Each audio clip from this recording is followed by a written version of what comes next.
Well, tonight at 7 here on Fox 46 is the matchup between the Washington football team and the Philadelphia Eagles. It was postponed from the weekend due to COVID cases across both teams.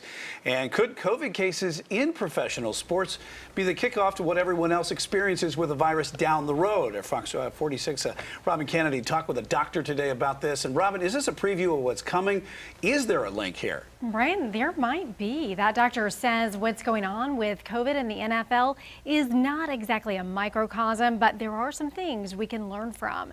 If you think about it, the locker rooms in the NFL and other pro sports are very close quarters that can spread the virus rapidly, and the pros get tested frequently for COVID, so people who don't have symptoms would turn up positive, whereas that wouldn't happen as often with the rest of us because we aren't likely going to get a test if we're not having symptoms. And there are some other differences between COVID and pro sports compared with the general population.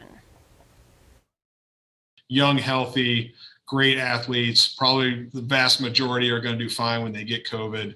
But I do think it does illustrate what can happen in close quarters and when you test a lot, what you might discover. And it's been one of the challenges in the United States is that our testing capability, rapid testing, PCR testing, those things is still not up to snuff.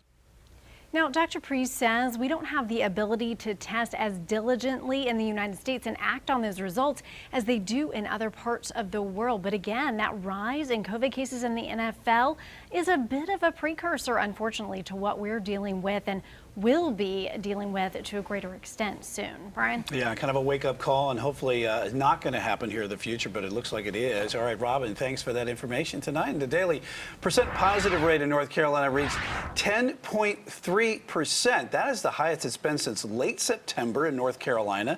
Department of Health officials report 2,800 new cases today, and 16 more people have died. The highest case count since October. And in Mecklenburg County, the percent positive rate is at 8.8%, and county leaders want it to be around 5% for at least 30 days. South Carolina reporting 649 new cases of COVID, with 12 people dying in the past day. The state has a percent positive rate of 6.9%.